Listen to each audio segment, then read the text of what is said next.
ನಮಸ್ಕಾರ ರೀ ಎಲ್ಲರಿಗೂ. ಇವತ್ತಿನ ದಿವಸ ನಾನು ವೆಜ್ ಉಪ್ಪಿಟ್ಟು ವೆಜಿಟೇಬಲ್ಸ್ ಉಪ್ಪಿಟ್ಟನ್ನು ಮಾಡಿ ತೋರಿಸ್ತೀನಿ.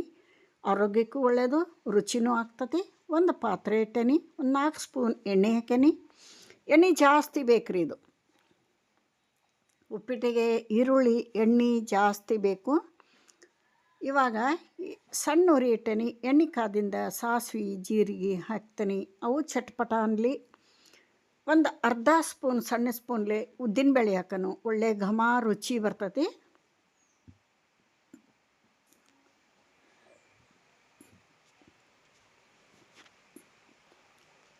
ಆನಂತರ ನೋಡ್ರಿ, ಇಲ್ಲಿ ನಾನು ಈರುಳ್ಳಿ, ಟೊಮೆಟೊ, ಹಸಿಮೆಣಸಿನ್ಕಾಯಿ ಎಲ್ಲ ಹೆಚ್ಚಿಟ್ಕೊಂಡೀನಿ. ಒಂದು ಆಲೂಗಡ್ಡೆ ಸಿಪ್ಪೆ ತೆಗೆದು ಸಣ್ಣಕ್ಕೆ ಹೆಚ್ಚಿ ನೀರೊಳಗೆ ಇಟ್ಕೊಂಡೀನಿ. ಬಟಾಣಿ, ಹಸಿ ಬಟಾಣಿ, ಬೀನ್ಸು ತೊಗೊಂಡೀನಿ.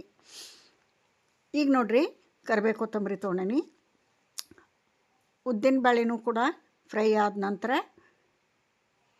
ನಿಮಗೆ ಖಾರಕ್ಕೆ ಎಷ್ಟು ಬೇಕು, ಖಾರ ಹೆಚ್ಚಬೇಕಾರೆ ಹೆಚ್ಚು ಹಾಕ್ರಿ, ಕಡಿಮೆ ಬೇಕಾರೆ ಕಡಿಮೆ ಹಾಕ್ರಿ. ಮೆಣಸಿನ್ಕಾಯಿ, ಹಸಿ ಮೆಣಸಿನ್ಕಾಯಿ ನಾನು ಮೀಡಿಯಮ್ ಖಾರ ಮಾಡ್ತೇನೆ. ನಮ್ಮ ಮನೆಯೊಳಗೆ ಅಡುಗೆನ 2 ಮೆಣಸಿನ್ಕಾಯಿ ಸಣ್ಣಕ್ಕೆ ಹೆಚ್ಚೇನಿ. ಮೆಣಸಿನ್ಕಾಯಿ ಸ್ವಲ್ಪ ಫ್ರೈ ಆಗಲಿ. ಈರುಳ್ಳಿ ಹಾಕೋನು. ಭಾಳ ಅಂದ್ರೆ ಭಾಳ ರುಚಿ ಆಕತ್ರಿ. ಇದು ಉಪ್ಪಿಟ್ಟು ಮಸ್ತ್ ಆಕತಿ. ಇದೇ ತರಕಾರಿ ಹಾಕಬೇಕು ಅಂತಿಲ್ಲ. ನಿಮ್ಮ ಮನೆಯೊಳಗೆ ಇದ್ದಂಥದ್ದು ಮತ್ತು ನಿಮಗೆ ಇಷ್ಟ ಆಗಂಥ ತರಕಾರಿಗಳನ್ನು ಹಾಕಿ ಮಾಡಿರಿ. ಕರಿಬೇವು ಹಾಕಿದೆ, ಒಂದು ಕಡ್ಡಿ. ಸ್ವಲ್ಪ ಡಿಫ್ರೆಂಟಾಗಿದ್ದರೆ ಮಕ್ಕಳು ಇಷ್ಟಪಡ್ತಾರೆ. ನೋಡಿರಿ, ಬೀನ್ಸ್ ಹಾಕಿದೆ. ಈಗ ಒಂದು 5-6 ಬೀನ್ಸ್ ಸಣ್ಣಕ್ಕೆ ಮುರಿದು ತೊಳೆದು ಹಾಕೀನಿ. ಅವು ಸ್ವಲ್ಪ ಫ್ರೈ ಆಗಲಿ. ಈ ಎಲ್ಲ ತರಕಾರಿನೂ ಹಸಿ ಸ್ಮೆಲ್ ಹೋಗಬೇಕು, ಸ್ವಲ್ಪ ಫ್ರೈ ಆಗಬೇಕು.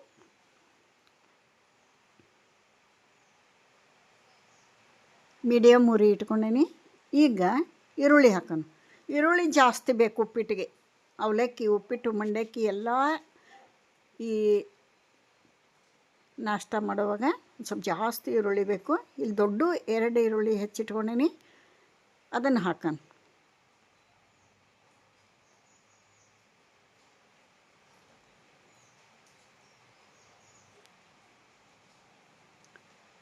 ಎರಡು ದೊಡ್ಡ ಈರುಳ್ಳಿ, 1 ಟೊಮೆಟೊ,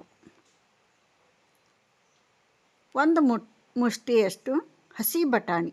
ಹಸಿ ಬಟಾಣಿ ಬರಕತ್ತಾವಲ್ರಿ, ಈಗ ಒಳ್ಳೆ ಟೇಸ್ಟ್ ಕೊಡ್ತೈತೆ, ಹಾಕ್ರಿ.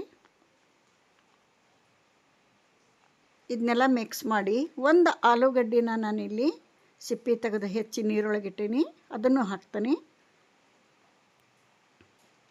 ಈ ಎಲ್ಲ ತರಕಾರಿಗಳನ್ನು ಹಾಕೋದ್ರಿಂದ ಉಪ್ಪಿಟ್ಟು ಡಿಫ್ರೆಂಟ್ ಟೇಸ್ಟ್ ಕೊಡ್ತೈತಿ, ತಿನ್ನಬೇಕು ಅನ್ನಿಸ್ತತಿ.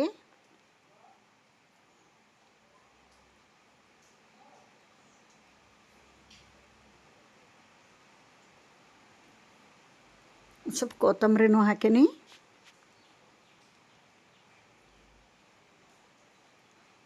ಇದೆಲ್ಲ ಒಗ್ಗರಣೆಯೊಳಗೆ ಹಸಿ ಸ್ಮೆಲ್ ಹೋಗಿ ಚೆಂದಾಗಿ ಫ್ರೈ ಆಗಲಿ. ಇಲ್ಲಿ 1 ಬೌಲ್ ರವೆ ತೊಗೊಂಡು ಉಪ್ಪಿಟ್ಟು ಮಾಡತ್ತೀನಿ ನಾನು. 4 ಜನಕ್ಕೆ ರುಚಿಗೆ ತಕ್ಕಷ್ಟು ಉಪ್ಪು ಹಾಕೋನು. 1 ರವೆ ಇದ್ದರೆ 2 ನೀರು ಹಾಕಬೇಕು.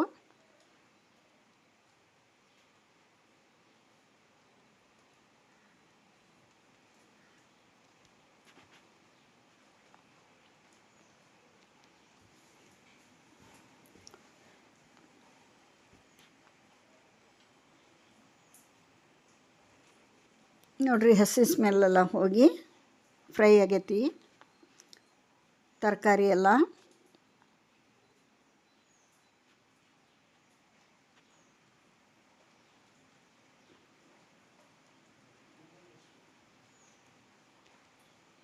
ಯಾರೆಲ್ಲ ನನ್ನ ಚಾನಲ್ ನೋಡ್ತೀರಿ, ಪ್ಲೀಸ್ ಸಬ್ಸ್ಕ್ರೈಬ್ ಆಗಿ ನೋಡಿರಿ. ವಿಡಿಯೋ ಇಷ್ಟ ಆದ್ರೆ ಒಂದು ಲೈಕ್ ಕೊಡಿರಿ.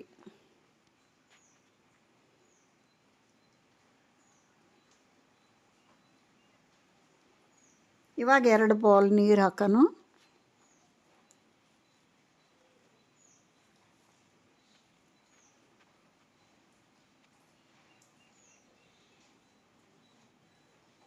ಒಂದು ರವಾಕ್ಕೆ 2 ನೀರು ಹಾಕ್ತಾನೆ. ನೀರು ಪಳಪಳ ಅಂತ ಚೆಂದ ಕುದಿಬೇಕು.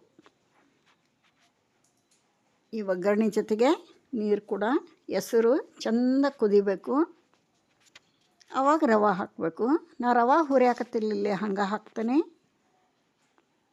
ಹುರಿದು ಮಾಡ್ತಾರೆ, ನಾ ಹುರಿಯಲ್ಲ, ಹಂಗೆ ಹಾಕ್ತೇನೆ ಡೈರೆಕ್ಟಾಗಿ.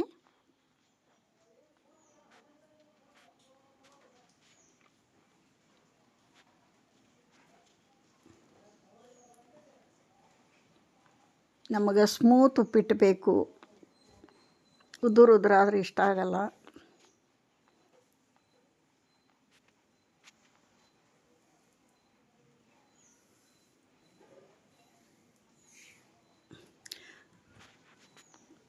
ನೋಡಿರಿ, ಸ್ವಲ್ಪ ಒಂದು ಸ್ಪೂನ್ ಸಕ್ಕರೆ ಹಾಕೋಣ.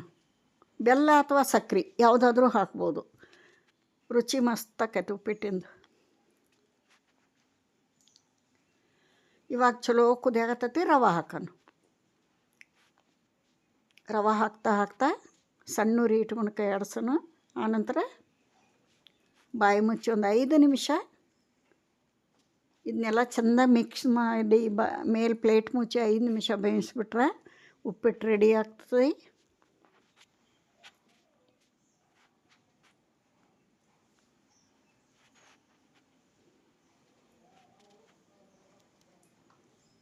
ಉಪ್ಪಿಟ್ಟಿನ ಮೇಲೆ ಕೊಬ್ಬರಿ ತುರಿ, ಒಂದು ಸ್ವಲ್ಪ ಸೇವು ಮಿಕ್ಸರ್ ಹಾಕ್ಕೊಂಡು ತಿಂದುಬಿಟ್ರಂತೂ ಇನ್ನೂ ಸೂಪರ್ ರೀ.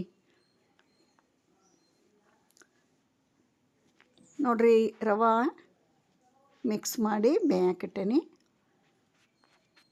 ನೋಡಿರಿ ಎಷ್ಟು ಚೆಂದಾಗೈತೆ ಉಪ್ಪಿಟ್ಟು. ರೆಡಿ ಆಯಿತು ನಮ್ಮ ಉಪ್ಪಿಟ್ಟು.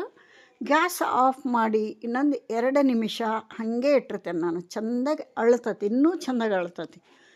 ಆದ ತಕ್ಷಣ ಪ್ಲೇಟಿಗೆ ಸರ್ವ್ ಮಾಡಬಾರ್ದು. ಒಂದು 2 ನಿಮಿಷ ಪ್ಲೇಟ್ ಮುಚ್ಚಿ ಹಾಗೆ ಇಡಬೇಕು. ಸೂಪರಾಗಿ ಬರ್ತತಿ, ಚೆಂದಾಗಿ ಅಳ್ಳಿರ್ತತದು. ನೋಡಿರಿ, ಇವಾಗ ಒಂದು ಬೌಲಿಗೆ ಹಾಕಿ ನಿಮ್ಮ ಪ್ಲೇಟಿಗೆ ಸರ್ವ್ ಮಾಡಿ ತೋರಿಸ್ತೇನೆ.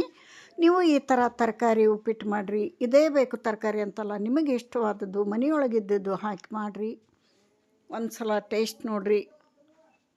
ಉಪ್ಪಿಟ್ಟು ಬೇಡ ಅನ್ನೋರು ತಿಂತಾರೆ.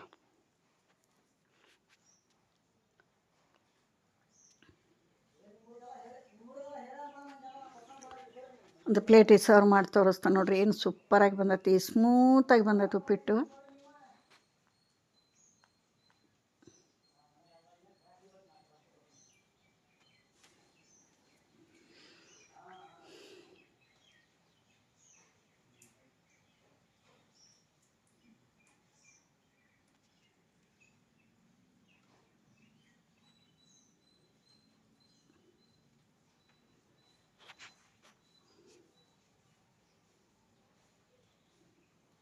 ನೋಡೋಕ್ಕೂ ಚಂದ, ರುಚಿನೂ ಹೌದು, ಹೆಲ್ದಿನೂ ಹೌದು.